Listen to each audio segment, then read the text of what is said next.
Hi guys, നമ്മൾ നോക്കാൻ പോകുന്നത് ഒരു ഇമ്പോർട്ടന്റ് ടോപ്പിക് ആണ് PWM. PWM എന്നാൽ പൾസ് വിത്ത് മോഡുലേഷൻ. ഇലക്ട്രോണിക്സില് പൾസ് വിത്ത് മോഡുലേഷന് വലിയ ഇമ്പോർട്ടൻസ് ഉണ്ട്. നമ്മളിപ്പോൾ യൂസ് ചെയ്യുന്ന LEDs ആയാലും മോട്ടോഴ്സ് ആയാലും അങ്ങനെയുള്ള ഔട്ട്പുട്ട് ഡിവൈസസ് നമുക്ക് പൾസ് വിത്ത് ഉപയോഗിച്ച് അതിന്റെ സ്പീഡും അതിന്റെ ഇന്റൻസിറ്റിയും എല്ലാം നമുക്ക് കൺട്രോൾ ചെയ്യാൻ പറ്റും. അപ്പോൾ ഇന്ന് നോക്കുന്നത് പൾസ് വിഡ്ത്ത് എന്താണെന്നാണ്. അപ്പോൾ നമുക്ക് വീഡിയോയിലേക്ക് പോകാം. ഇപ്പോൾ സ്ക്രീനിൽ കാണുന്നത് സ്ക്വയർ വേവ് ആണ്. 3 സ്ക്വയർ വേവ് ആണ് ഞാനിവിടെ വരച്ചിട്ടുള്ളത്. മൂന്നിന്റെ പ്രത്യേകത എന്താണെന്ന് വെച്ചാൽ ഇതിന്റെ ആംപ്ലിറ്റ്യൂഡ് എന്ന് പറയുന്നത് ഇതാണ്. ഈ 0 മുതൽ ടോപ്പ് വരെയുള്ള വോൾട്ടേജ്. ഈ ആംപ്ലിറ്റ്യൂഡ് ഈ മൂന്നിലും സെയിം ആണ്. ഓക്കെ, രണ്ടാമത്തെ കാര്യം ഇതിന്റെ ഫ്രീക്വൻസി എന്ന് പറഞ്ഞാൽ ഒരു വേവ് സ്റ്റാർട്ട് ചെയ്ത് അത് എൻഡ് ചെയ്യുന്ന ടൈം, ആ ഫ്രീക്വൻസിയും സെയിം ആണ്. ഈ പോയിന്റിൽ നിന്ന് സ്റ്റാർട്ട് ചെയ്യുന്നു, തിരിച്ച് ഇവിടെ എൻഡ് ചെയ്യുന്നു. ഇതും അതുപോലെ തന്നെ ഇവിടുന്ന് സ്റ്റാർട്ട് ചെയ്യുന്നു, തിരിച്ച് ഇവിടെ എൻഡ് ചെയ്യുന്നു. അടുത്ത വേവ് ഇവിടുന്നാണ് സ്റ്റാർട്ട് ചെയ്യുന്നത്. ഓക്കെ, അപ്പോൾ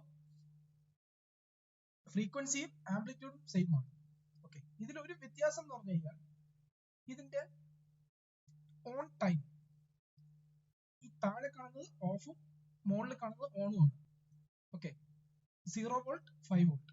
ഓക്കെ, ഇതിന്റെ ഓൺ ടൈം ഇതില് വ്യത്യസ്തമാണ്. മൂന്നിലും പകുതി സമയം ഓൺ ആയിരിക്കും, പകുതി സമയം ഓഫ് ആയിരിക്കും. അങ്ങനെയാണ് ഈ first wave. Second wave 10% on ആയിരിക്കും, ബാക്കി സമയം ഫുൾ ഓഫ് ആയിരിക്കും. മൂന്നാമത്തെ വേവ് 90% ഓൺ ആയിരിക്കും, ബാക്കി 10% ഓഫ് ആയിരിക്കും. ഇത് തന്നെയാണ് പൾസ് വിഡ്ത്ത്. ഓൺ ടൈം എപ്പോഴും നമ്മൾ ഓൺ ടൈം ആണ് നോക്കുന്നത്. എത്ര സമയം പൾസ് ഓൺ ആയിരിക്കുന്നു. ഇത് 50% ഡ്യൂട്ടി സൈക്കിൾ.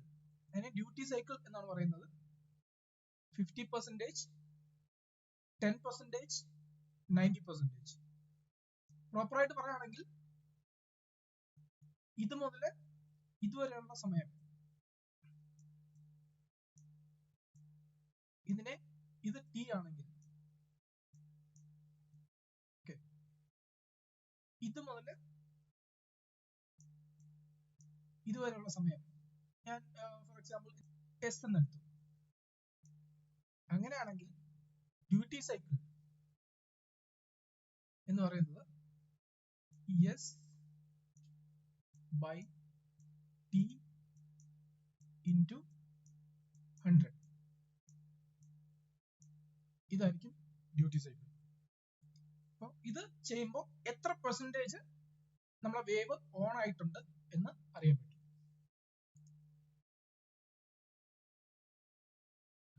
ഞാൻ ഈ 3 വേവിനെയും ഓരോ LED കണക്ട് ചെയ്യാൻ നോക്കിയാൽ, അപ്പൊ ആദ്യത്തെ വേവും രണ്ടാമത്തെ വേവും മൂന്നാമത്തെ വേവും എങ്ങനെയാണ് LED വർക്ക് ചെയ്യുന്നത് എന്നുള്ളതാണ് സൈഡിൽ ഞാൻ അനിമേഷനിൽ കാണിക്കുന്നത്.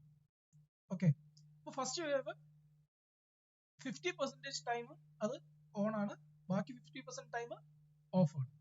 രണ്ടാമത്തത് 10% ടൈം മാത്രം LED ഓൺ ആണ്, ബാക്കി സമയമെല്ലാം LED ഓഫ് ആണ്. മൂന്നാമത്തത് 90% ടൈമും ഓൺ ആണ്, 10% ടൈം മാത്രം ഓഫ് ആണ്. നമുക്ക് സൈഡിൽ ആനിമേഷനിൽ കാണാൻ പറ്റുന്നുണ്ട്.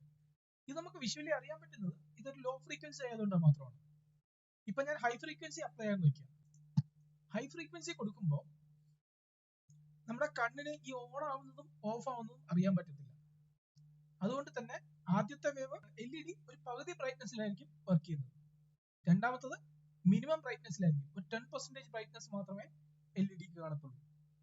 മൂന്നാമത്തതില് 90% ടൈമും LED ഓൺ ആയിരിക്കുന്നതുകൊണ്ട് തന്നെ ഹൈ ഫ്രീക്വൻസി അപ്ലൈ ചെയ്യുമ്പോൾ മാക്സിമം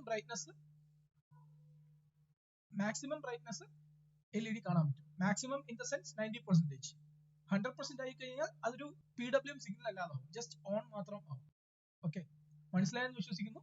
അടുത്ത വീഡിയോയിൽ നമുക്ക് ഇതുപോലെ തന്നെ ഒരു LED Arduino ആയിട്ട് കണക്ട് ചെയ്തിട്ട് എങ്ങനെ കോഡ് എഴുതി ഇതുപോലെ PWM ജനറേറ്റ് ചെയ്ത് LED ഗ്ലോ ചെയ്യിക്കാൻ നോക്കാം. അപ്പോൾ നമുക്കിനി അടുത്ത എപ്പിസോഡിൽ കാണാം. നിങ്ങൾക്ക് ഈ വീഡിയോ ഉപകാരപ്രദമായെങ്കിൽ തീർച്ചയായും സബ്സ്ക്രൈബ് ചെയ്യുക. പുതിയ വീഡിയോസിന്റെ നോട്ടിഫിക്കേഷൻ ലഭിക്കാനായിട്ട് ബെൽ ഐക്കൺ ക്ലിക്ക് ചെയ്യുക. Bye bye guys.